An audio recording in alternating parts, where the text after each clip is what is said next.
16व्या 14व्या 15व्या शतकामध्ये अंबड कसं होतं की जिथं रक्त सांडत होतं अहिल्यादेवीने तिथं पाण्याचा संचय केला. इथं वीर नाचवण्याची मोठी पद्धत होती, ज्याला आपण पारंपरिक भाषेमध्ये सोंग म्हणतो. अहिल्यादेवींनी इथं शेटे, महाजन, देशमुख, देशपांडे, साखरे, कासारवाडीचे खरात म्हणजे आजचं जे महाराष्ट्र द्वार आहे तर त्या भागाला अहिल्यापुरा म्हणल्या जायचं.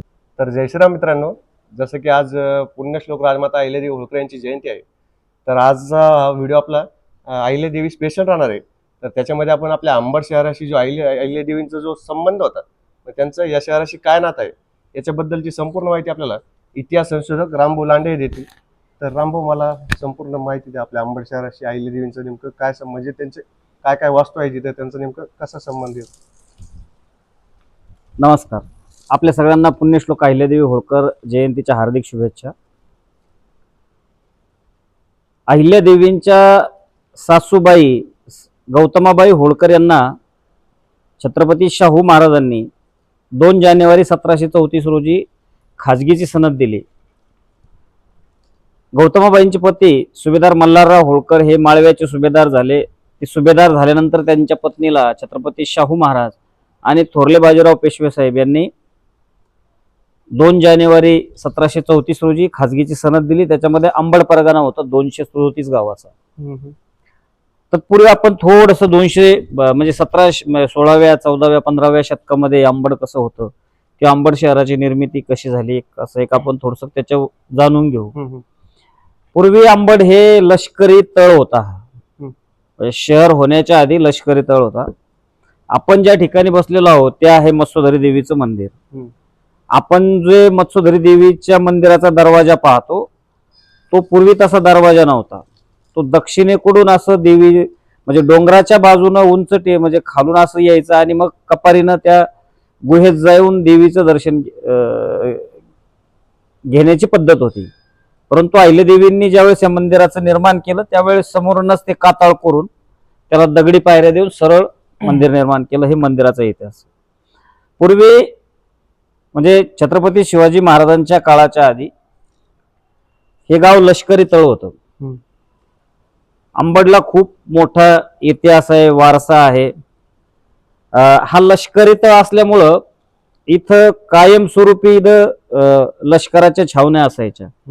म्हणजे शासक कुठलाही असो, छावणीची जागा म्हणजे हे मत्स्योधरी डोंगराच्या बाजूला जो परिसर आहे दक्षिण दिशेला आपला जो जंगी तलाव जो आहे तो तलाव अहिल्यादेवींनी तिथलं मैदान खोदलं. म्हणजे युद्धाचं त्याला जंका मैदान नाव होतं. तर ते जंगी मैदान खोदून आता पुन्हा इथे रक्तपात होऊ नये, इथं आपण लोककल्याणकारी कार्य म्हणजे पाण्यासाठी इथे शहर नवीन झाल्यानंतर इथं पाण्याची व्यवस्था करू म्हणून अहिल्यादेवींनी हे मैदान खोदलं आणि तिथं तलाव केला. दूरदृष्टी होती की जिथं रक्त सांडत होतं अहिल्यादेवींनी तिथं पाण्याचा संचय केला. तर पूर्वी हे लष्करी तळ होतं, त्याच्यामुळं ह्या लष्करी तळामुळं इथं पुष्करणी बारव आहे. ती लष्करी तळाची यादवकालीन बारव आहे. म्हणजे ह्या शहराच्या इतिहासातली म्हणजे ह्या शहरातली सगळ्यात जुनी वास्तू कुठली असेल तर ती पुष्करणी बारव आहे. पूर्वी शहर नव्हतं, हे इथं वस्ती नव्हती. या शहरामध्ये मोठ्या प्रमाणावर फिरस्ते लोक यायचे. इथं गोसावी यायचे, फकीर यायचे. आता या डोंगराच्या पाठीमागे एक फकराबाद म्हणून गाव आहे. फकराबाद म्हणून वस्ती, ती फकीरांची वस्ती. तिथं बियाबानींची समाधी आहे. तर आधीच्या काळामध्ये हे केवळ एक छोटस इथं लष्करी तळ होता आणि मग इथं ह्या गावाला अंबड असं नाव पडलं. अंबड म्हणजे फारसी शब्दाचा अर्थ सुगंध असा आहे. अंबड या शब्दाचा अर्थ फारसी आहे. दुसरी गोष्ट, बार्शीवरून जो राजा इथं अंबरीश राजाचा या भागामध्ये मृत्यू झाला या इथल्या जंगलामध्ये. मग अहिल्यादेवींनी मंदिर ज्यावेळेस बांधलं त्यावेळेस राजा अंबरीशाची समाधी सुद्धा या ठिकाणी बांधलेली पाहायला मिळते आपल्याला. आणि ज्या ठिकाणी राजा अंबरीशाचं मंदिर आहे बार्शीला, भगवंत ज्याला म्हणतात, त्या ठिकाणी सुद्धा अहिल्यादेवींनी मंदिर निर्माण केलेलं आहे. तर असा ह्या अंबडचा इतिहास आहे. मग अंबड शहराची ज्यावेळेस खाजगीचं जे अधिकार आहे त्यांच्या सासूकडून गौतमाबाईकडून ज्यावेळेस अहिल्यादेवींना मिळाला त्यावेळेस अहिल्यादेवींनी या शहराची नवीन वस्ती निर्माण केली.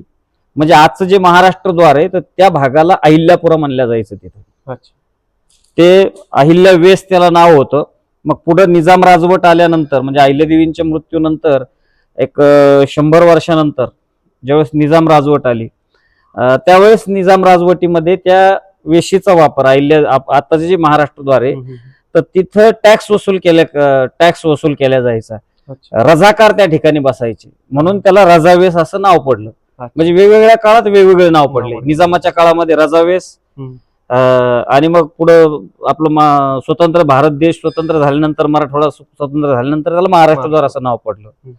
अहिल्यादेवींनी या शहराला 4 वेशी निर्माण केल्या होत्या. एक शहागड वेस आपल्या वैदू गल्लीच्या अलीकडे जे आहे तिथे तर ती शहागड वेस आहे तिथे. आता एक 10-12 वर्षापूर्वी तिचे अवशेष होते परंतु आता तिथं नवीन वेस होणार आहे म्हणून ऐकण्यात आलेले पण ती जागा ती आहे.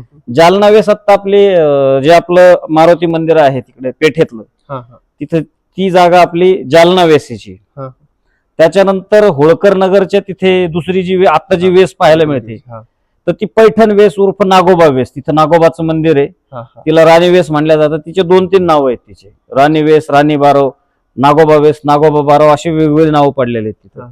त्याच्या बाजूला एक रुक्मिणी तलाव आहे. अंबड शहराला तलाव होते म्हणजे इथं 40 किलोमीटर जवळपास कुठेही पाणी नाही अंबडला. थेट 40 किलोमीटरवर गोदावरी. इकडे 12-14 किलोमीटरवर दुधना नदी आहे.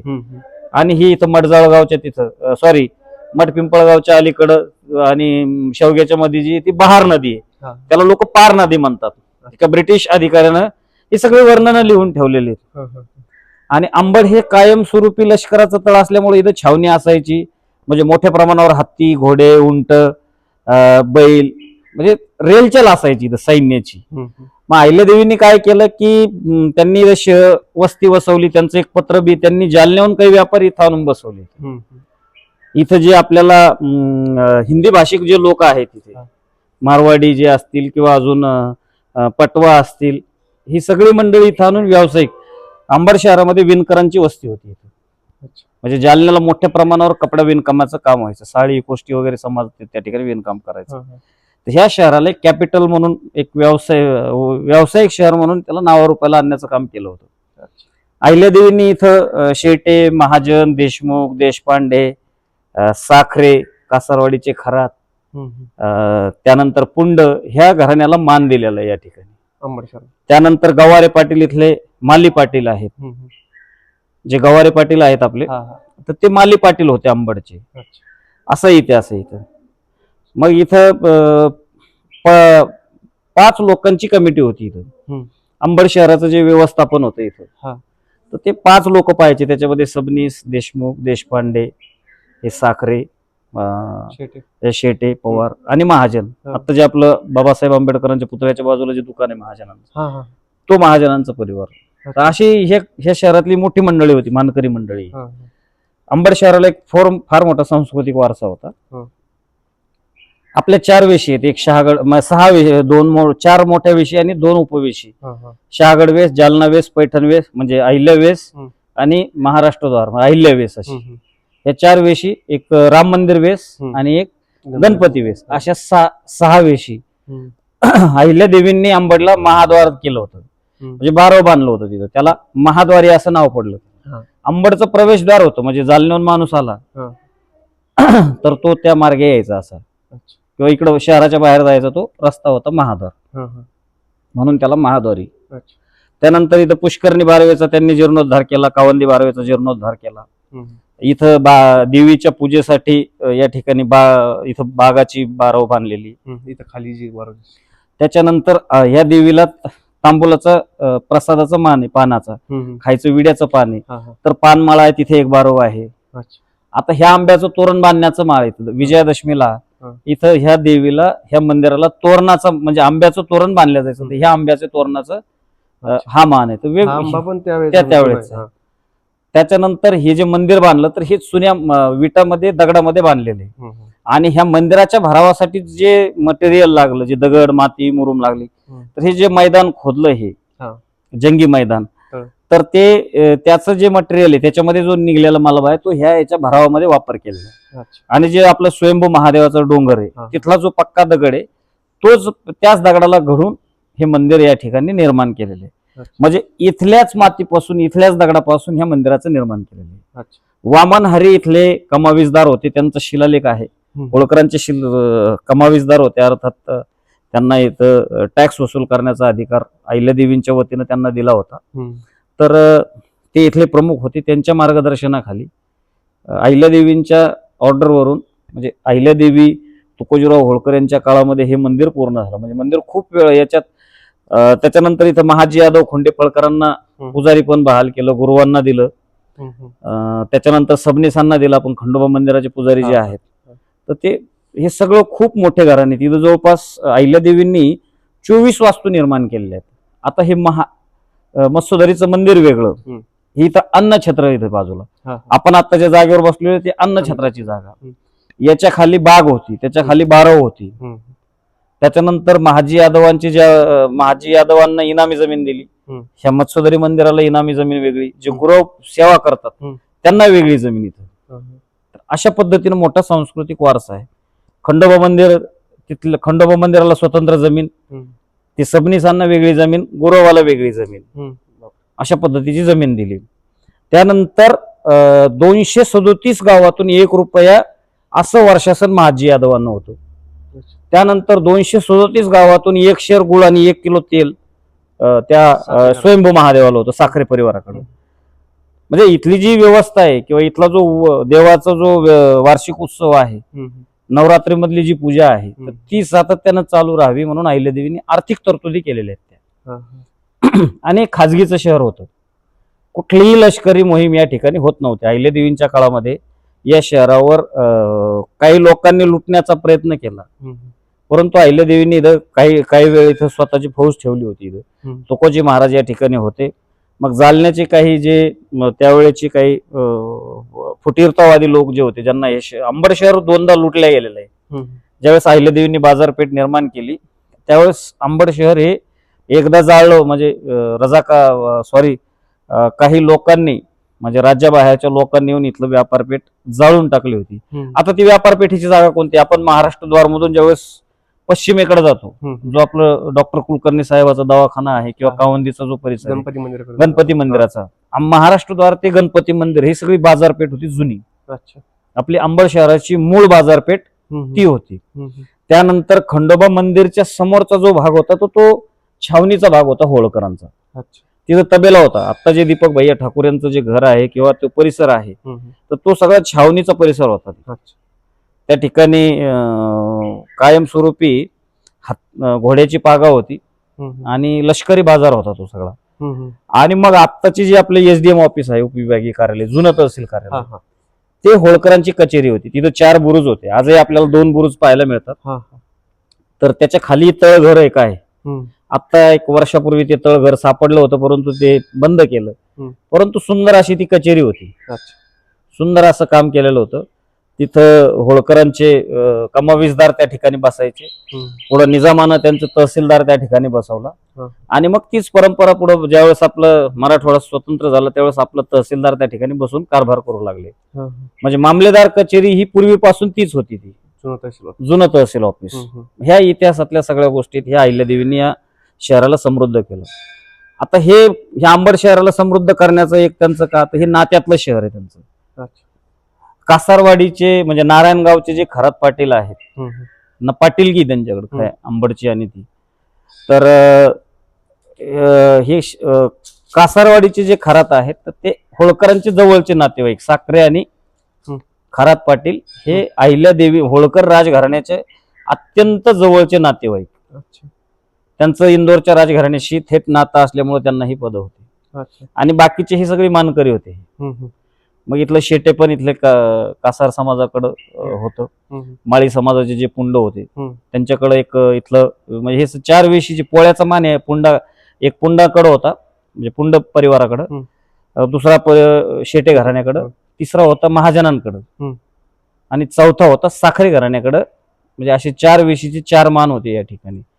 आणि मग शहराची व्यवस्था ही 5 लोक पाहायचे त्यावेळेस. अशा पद्धतीनं ह्या अंबड शहराचा या ठिकाणी वारसा आहे. पुढे तुकोजी महाराज होळकरांच्या काळामध्ये किंवा काशीराव होळकरांच्या काळामध्ये अजून काही देणग्या या ठिकाणी दिल्या गेलेल्या आहे. महाराजा यशवंतराव होळकरांच्या काळामध्ये, म्हणजे अहिल्यादेवींच्या मृत्यूच्या एक 10 वर्षानंतर या ठिकाणी एक मोठी लढाई झालेली आढळते. हम्म. आसईला ज्यावेळेस दुसरं इंग्रज मराठा युद्ध झालं आपल्या या आसईला, हा असं इथं. हा भोकरदन जाफराबाद तालुक्याच्या हा. सीमेवर असलेले जे गाव आहे, हम्म. तर त्या युद्धाच्या 4-8 दिवस आधी ड्यूक ऑफ वेलिंग्टन ज्याला पदवी मिळाली, त्या वेलेस्लीच्या फौजेला अंबडमध्ये लुटण्यात आलं होतं इथंच, अच्छा. ह्या बाजूलाच इथे. ही जुनी वाट हैदराबाद रोड हा हम्म. ह्या तलावाच्या शेजारून, म्हणजे ह्या मंदिराच्या आणि तलावाच्या मधून जी छोटी पायवाट गेलेली ती जुनी वाट. आताचा जो घनसावंगी रोड आहे आपला, हा, तो हा. जुना तो नवीन रस्ता आहे, हा, हा. परंतु ही मूळ हैदराबाद वाट आहे, हैदराबादला जाणारा हा रस्ता आहे. अच्छा. तर ज्यावेळेस संभाजीनगरला, म्हणजे त्यावेळेस औरंगाबाद, वेलेस्लीच्या फौजेला या ठिकाणी अन्नधान्य जात होतं. हम्म. तर मग अंबडमध्येच ते 200 बैलावर जाणारं जे धान्य आहे ते या ठिकाणी लुटल्या गेलं. कॅप्टन बेन्झ नावाचा जो अधिकारी होता, हम्म. वेलेस्लीचा कॅप्टन बेन्झ, त्याला या ठिकाणी लुटलं होतं. हम्म. त्याचं मग धान्य या ठिकाणी लुटल्या गेलं. म्हणजे शिंदे आणि आपले भोसले आणि होळकरांनी ते धान्य लुटलं होतं. हम्म. मग वेलेस्ली अंबडवर आला होता चाल करून. अच्छा. मग वेलेस्ली अंबडवरून चाल करून आला, तर अंबडचे जे कमावीसदार होते वामन हरी, आणि आपले एक मराठा सरदार होते हस्तपोखरीचे जे गायकवाड आहेत, अच्छा. मराठा समाजाचे हस्तपोखरीचे, हम्म. तर त्यांना मोठी शिलेदारी होती ती. हम्म. तर ते गायकवाड आणि इथले सगळी मंडळी वेलेस्लीला सामोरे गेले. हम्म. हस्तपोखरी गावाजवळच वेलेस्लीला त्या ठिकाणी थांबवण्यात आलं. अच्छा. हस्तपोखरी ते मठ पिंपळगाव ह्या तिथेच वेलेस्लीला थांबवण्यात आलं. हम्म. आणि त्याचं जे लुटलेलं धान्य त्याला ते परत करण्यात आलं. हम्म. आणि इथं जो होणारा वेलेस्लीच्या हातून जो होणारा विध्वंस आहे तो त्या ठिकाणी थांबवण्यात आला. अच्छा. त्या वेलेस्लीला त्या ठिकाणी सांगण्यात आलं की अहिल्यादेवींचं खाजगी शहर आहे, ज्यांनी हे लुटलं ते निघून गेलेले, धान्य तुमचं जशाला तसंच आहे.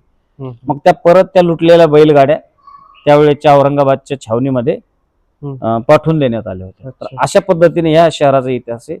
पुढे ज्यावेळेस आपलं 1857ला स्वातंत्र्य युद्ध सुरू झालं, हम्म. तर आपल्या महाराष्ट्रद्वारे जे आता पुष्करणीचा जो भाग आहे तो लष्करी भाग होता, मी आधीच सांगितलेले, हा, हा. आधीच्या एका व्हिडिओमध्ये आपण त्याची माहिती दिली. बरोबर. तर त्या ठिकाणी एक मोठा रक्तरंजित त्या ठिकाणी इतिहास घडलेला आहे. 1857च्या लढ्यामध्ये ज्यावेळेस शहरावर एक हल्ला झाला होता, हम्म. इंग्रजांनी या शहरावर तोफेनं हल्ला केला. जी आपली वेस आत्ता जी बघतो, हम्म. तर तिच्यावर तोफा टाकण्यात आलेल्या. हे मी नाही सांगत, तर एक ब्रिटिश अधिकारी आहे बुर्टन, त्यानं त्यावेळेच्या सगळ्या समकालीन घडलेल्या घटना, त्यानं ज्या बघितलेल्या घटना आहेत त्यानं ते लिहिलेले. अच्छा. बुर्टननं जे लिहिलेलं आहे की त्यांना असं म्हटलेलं आहे की आंबडकरांनी निकरीचा लढा दिला. अंबड शहरातल्या नागरिकांनी हम्म. इंग्रजांना या शहरात एंट्री म्हणजे प्रवेश करू दिला नाही. हम्म. मग त्यावेळेस काही 40 इंग्रजांना या ठिकाणी यमसदनी पाठवलं इथं. हा.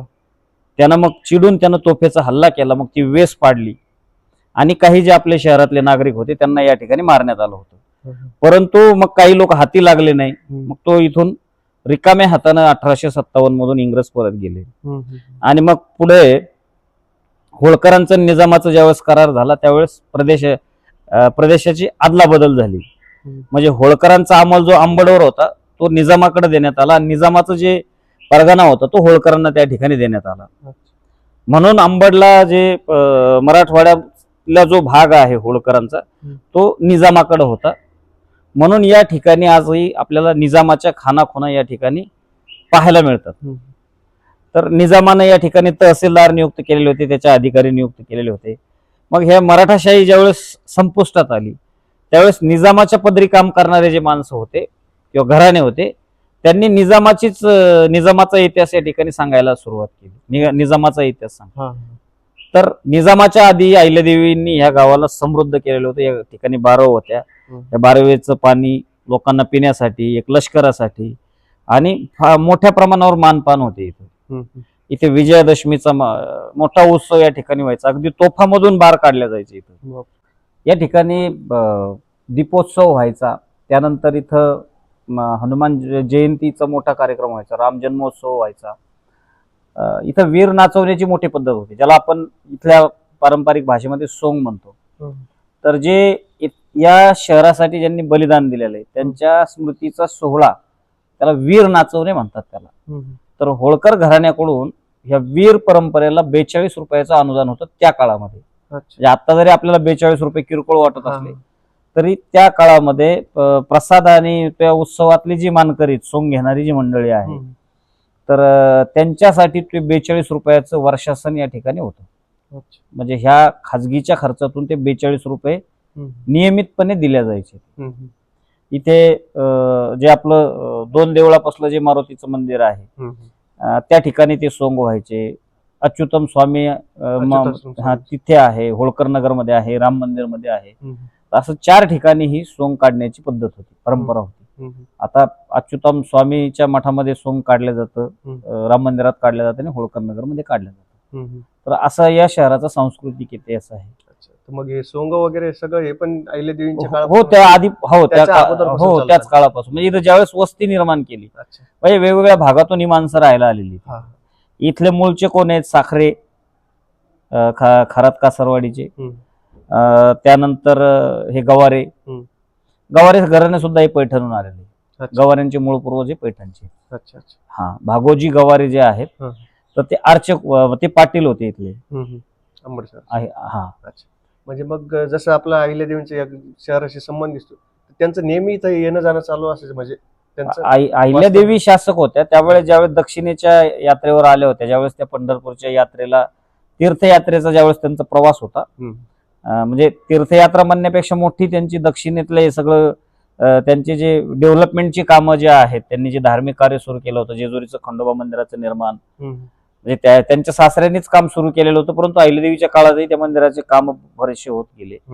मग त्यांची कुलदेवी आहे तुळजाभवानी, कुलस्वामी आहे मल्हारी मार्तंड. त्यांचे पंढरीच्या पांडुरंगावरही मोठा त्यांची श्रद्धा होती. आणि त्यांचा येण्याचा हाच रस्ता होता, माळव्यातून दक्षिणेत येण्याचा हाच रस्ता होता. ते मुख्य ठिकाण होतं शहराचं. मग अंबड शहरामध्ये अहिल्यादेवींचं काही काळ या ठिकाणी त्यांचा पदस्पर्श झालेला आहे. त्यांचं वास्तव्य या शहराला लाभलेलं आहे त्यांचं.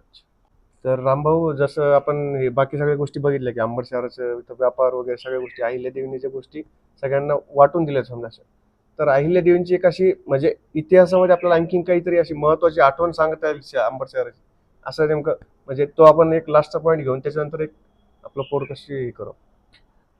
अहिल्यादेवींच्या जीवनामधलं सगळ्यात मोठी जी अंबड शहराची जी आठवण आहे, हे लष्करी गजबजलेलं गाव होतं, म्हणजे लढायाचं ठिकाण होतं.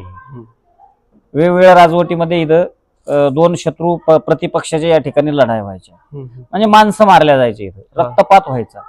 तर अहिल्यादेवींनी त्या रक्तपाताला त्या ठिकाणी थांबवलं. म्हणजे जे युद्धाचं मैदान होतं त्याला तलावाचं स्वरूप दिलं आणि कायम चिर शांतता नांदावी इथं. देवीचं अधिष्ठान होतं, मोठं मंदिर बांधलं, त्यामुळे युद्ध थांबलं त्याच्यामुळं ही शांतता निर्माण झाली आणि सुंदर असा तलाव या ठिकाणी निर्माण झाला. आज आपण जी दुरावस्था पाहतो त्या काळामध्ये सुंदर होता. खूप फळ म्हणजे फुलांची फळांची झाडं या ठिकाणी लावण्यात आली होती. सुंदर परिसर होता, निसर्गाचा बहरलेला सगळा परिसर होता आणि शांतता होती. इथं वेगवेगळ्या जाती धर्माची विविधता या ठिकाणी एकत्र नांदायला पाहायला मिळायची. गुण्यागोविंदानं राहणारं शहर होतं हे. आणि औरंगाबाद सरकारमधलं किंवा खुदिस्ता बुनियाद मधलं जे मोठा परगणा होता हा, तर ह्या याच्यातलं सगळ्यात मोठं चांगलं शहर म्हणून अंबड शहराची त्यावेळेस त्यांनी ओळख निर्माण केली होती. काही वास्तू पाहायच्या असतील, म्हणजे कुठं काही निर्माण करायचं असेल तर त्यावेळेस अंबडचा रेफरन्स दिला जायचा त्यावेळेस. की काही तलाव पाहायचा असेल तर ते अंबडला जाऊन पहा, अहिल्यादेवींनी कसं बांधलं. मंदिर पाहायचं असेल तर मत्स्योधरी देवीचं खंडोबाचं मंदिर पहा. वाडे पाहायचे असतील दगडी तर अंबडला जाऊन पहा, इथले देशमुख सबनीसांचा वाडा, होळकरांचा वाडा, साखरेंचा वाडा. तर ही सगळी चिरेबंदी वाडे या ठिकाणी, चिरेबंदी शहर होतं हे. म्हणजे दगडापासून बनवलेल्या वास्तूचं हे सुंदर शहर होतं. शांतता होती आणि खूप छोटं शहर होतं. लोकसंख्या कमी होती. काही ब्रिटिश गॅझेटमध्ये त्या शहरातल्या 6,000 लोकसंख्या होती त्यावेळेस. म्हणजे पुढे ज्यावेळेस वाढली, शहराची ज्यावेळेस नवीन वस्ती निर्माण झाली, म्हणजे कॅपिटलच्या रूपमध्ये व्यावसायिक शहर म्हणून ज्यावेळेस अंबड शहर नावारूपाला आलं, त्यावेळेस या ठिकाणी 6,000च्या जवळपास समथिंग ती लोकसंख्या होती. ब्रिटिश गॅझेटनुसार मी आकडे सांगतो, त्याच्या आधी कमी असावी या ठिकाणी. अशी ही अंबड शहराची अहिल्यादेवींशी सुंदर असलेलं हे नातं आहे. आणि आजही अंबडमध्ये अनेक लोक, जुने लोक आले, ज्यांचं वय आता 80 वर्ष आहे, 70 वर्ष आहे, ते अहिल्यादेवीचं शहर म्हणूनच या ठिकाणी या शहराची ओळख सांगतात. जरी निजामाचं जरी मधल्या काळात राज्य असलं तरी जे अहिल्यादेवींनी या शहराला दिलं ते कुणी दिलेलं नाही. म्हणून या शहराची ओळख अहिल्यादेवींचं खाजगी जहागिरीचं गाव, आणि इथले अहिल्यादेवींनी ज्या लोकांना सनदा दिल्या, मान दिल्या, ते घराणे आजही त्या ठिकाणी आहेत. गवारी घराणं आहे, खुंटे फळकर यादव घराणं आहे, शेटे घराणं आहे, महाजन घराणं आहे, त्यानंतर पुंड परिवार आहे, त्यानंतर साखरे आहेत, खरात पाटील आहेत, हस्तपोखरीचे गायकवाड आहेत. अशी सगळी मोठी मंडळी या ठिकाणी राहतात. कुलकर्णी घराणं आहे, ज्यांच्याकडे कुलकर्णी पण होतं, जे आपलं केदारदादा कुलकर्णी यांचे जे म्हणजे बाबुराव कुलकर्णी यांचे जे पूर्वज होते त्यांच्याकडे कुलकर्णी पद होतं. आपले जे देशपांडे आहेत आता गणपती गल्लीतले सतीश मालक देशपांडे, तर ते त्यांचे पूर्वज होळकरशाहीमध्ये त्या ठिकाणी काम करायचे. डॉक्टर सबनीस साहेब आहेत, त्यांचे पूर्वज सबनीस म्हणून काम करायचे. ते अहिल्यादेवींच्या दरबारामध्ये त्यांना खूप मोठा सन्मान होता त्या ठिकाणी. लांडे परिवारालाही या ठिकाणी मत्स्योदरी देवीच्या मंदिरामध्ये नवरात्र उत्सवात झोळी धरण्याचा मान होता. अगदी माझे जे आजोबा होते रखमाजी पाटील, त्यांना पाटील म्हणायचे ते, तर रखमाजी पाटील या ठिकाणी सेवा द्यायची. मग त्यानंतर आमचे वडील, माझे चुलते या ठिकाणी नवरात्र काळामध्ये या ठिकाणी 1.5 रुपये त्यांना मान दिला जायचा. त्या ठिकाणी एक पावती माझ्याकडे 50-60 वर्षापूर्वीची. मत्स्योदरी देवस्थान ह्या मानकऱ्यांना काहीतरी मानाचा एक सन्मान म्हणून रुपया द्या, म्हणजे पाटलाला, खरात पाटलांना सुद्धा 1 रुपया द्यायचे, सबनीसांना 1 रुपया, इथं जे ब्राह्मण भोजन व्हायचं या सगळ्या मंडळींना 1.25 रुपया दिला जायचा. म्हणजे ब्राह्मण पुजारी मंडळी जी त्यांना 1.25 रुपया, आणि जी खालची जी मानकरी मंडळी होती त्यांना 1 रुपया देण्याची या ठिकाणी पद्धत होती, परंपरा होती, तो सन्मान होता तो. तर अशा पद्धतीनं हे संस्कृती प्रधान, शांतताप्रिय, निसर्गाच्या सानिध्यात असलेलं सुंदर शहर होतं. या शहरातल्या वास्तू या शहराची एक मोठी ओळख होती या ठिकाणी, आणि समाधानी असलेले लोक या ठिकाणी राहायचे. अशा पद्धतीनं अहिल्यादेवींचा वारसा इथल्या लोकांनी सांभाळलेला आहे. आतापर्यंत तरी आहे. 300 वर्ष झालेत अहिल्यादेवींच्या जयंतीला, आणि 250 वर्षापासून या शहराची वाटचाल जी सुरू आहे ती मी आपल्या समोर या ठिकाणी सांगितलेली आहे. म्हणजे एकंदरीत जर पाहायला गेलं तर अंबड शहराची जी संस्कृती पाहिजे, हो. म्हणजे अंबड शहर आज सुद्धा ज्या वाटांवरती चालतंय हा. ते सगळे आपल्याला अहिल्यादेवींचीच देण आहे. बिलकुल म्हणजे बिलकुल ती संस्कृती आजपर्यंत चालते, रूढी परंपरा वगैरे बिलकुल सगळे अहिल्यादेवींचंच आजपर्यंत चालतात. बरोबर. अशा प्रकारे आपलं शहर हे चालतं. एकमेकांना सोबत घेऊन, म्हणजे एका जातीचं कुठलंही वर्चस्व नाही. इथं धनगर समाजाची लोकसंख्या मोठी होती, ब्राह्मण समाजाची, म्हणजे जिल्ह्यामध्ये सगळ्यात मोठी लोकसंख्या कुठे असेल तर ती अंबड शहरामध्ये ब्राह्मण समाजाची होती. त्या खाली आता मुस्लिम समाज, माळी समाज, आता लोकसंख्या वाढली. छावणी असल्यामुळे इथं पठाण, रोहिले, अरब या ठिकाणी पाहायला मिळतात. आपल्याकडे रोहिला म्हणजे अरब मोहल्ला आहे, पठाण मोहल्ला आहे. तरी त्यावेळेची लष्करी याच्यात काम करणारी मंडळी मग ती इथं स्थायिक झाली. राजवट संपली, परंतु मग त्यांचं ती छावणी होती त्यालाच त्यांनी वस्तीचं स्वरूप दिलं, आणि ते तिथंच राहिली ती मंडळी. म्हणून ही मंडळी या ठिकाणी आपल्याला पाहायला मिळते. खूप, आणि मानकऱ्यांची यादी मी टाकलेली इथं. चौधरी आपले जे आहेत, चौधरी परिवाराकडे वस्त्र, मत्स्योदरी देवीच्या वस्त्राचा मान आहे. चुड्याचा मान कसार समाजाचे शेट्टी परिवाराकडे आहे. त्यानंतर उदावंत किंवा अजून काही सराफे जे आहेत, डहाळे किंवा अजून जे काही परिवार असतील सुवर्णगार, त्यांच्याकडे तो मान होता. त्यात आमचे माताडी पवार आहेत आमच्याकडे मराठा समाजाचे, त्यांच्याकडे होम बांधण्याचा मान होता. होम पुडा, ज्यावेळेस आपले नवरात्र उत्सव असतो, विजयादशमीच्या आदल्या दिवशी होम पुडा बांधण्याची पद्धत होती. म्हणजे मातीचं काम करणारे म्हणून माताडी असं त्यांना म्हटलं जायचं. त्यांचं मूळ आडनाव पवार, तर त्या माताड्यांना म्हणजे पवार घराण्याला या ठिकाणी मान होता. वेगवेगळं म्हणजे मराठा, धनगर, ब्राह्मण, माळी, सुवर्णकार, धोबी. त्याच्यानंतर ताशा वाजाचं, म्हणजे ताशा वाजवण्याचं काम सुद्धा मुसलमानाकडे होतं. डफडे वाजवण्याचं काम मातंग समाजाकडे होतं. म्हणजे इथली ज्या जाती, छोट्या मोठ्या ज्या जाती आहेत, त्या सगळ्यांना इथं म्हणजे खूप मोठी लिस्ट आहे. मी माझ्या फेसबुकवर सुद्धा टाकलेली. काही लोकांची नावं अनावधानाने म्हणजे राहू शकतात, परंतु खूप मोठा इतिहास आहे. मंदिर हे अधिष्ठान आहे शहराचं, आणि शहराचा म्हणजे ह्या इमारतीचं अधिष्ठान गणपती मंदिर. हे जे आपले मत्स्योदरी देवीच्या बाजूला जे गणपतीचं जे गर्भगृह आहे, ते ह्या मंदिराचं अधिष्ठान ते, आणि मग मोठं अधिष्ठान शहराचं मत्स्योदरी देवी मंदिर. सगळे जे काही उत्सव होते, लग्न झाल्यानंतर नवरदेव नवरी इथं पाय पडायला येणार, दर्शन घ्यायला येणार. खंडोबा मंदिरात त्यांचं ते देव कार्य करणार आणि मग त्यांच्या संसाराला सुरुवात करणार. अशा पद्धतीने ह्या शहराचं सांस्कृतिक वातावरण होतं. तर अहिल्यादेवींच्या जयंतीच्या निमित्तानं आपण खूप साऱ्या गोष्टीवर चर्चा केली.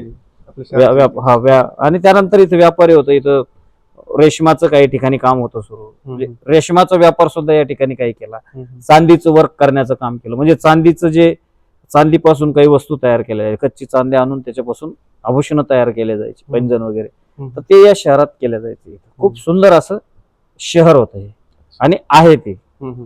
काळाच्या ओघामध्ये वास्तू संपल्या काही, परंतु आठवणी आहेत. कागदात तो इतिहास पाहायला मिळतो. अशा प्रकारे अहिल्यादेवींचं आपल्या अंबड शहराशी नातं आहे पहिल्यापासून, रूढी परंपरेच्या सगळ्या गोष्टी, संस्कृती. आणि सर्वात महत्वाचं म्हणजे आपल्या शहरातील जे इतिहास संशोधक आहेत रामभाऊ लांडे, हे आज सुद्धा होळकर घराण्याशी जोडलेले आहेत. त्यांचे भरपूर कारभार हे रामभाऊ पाहतात.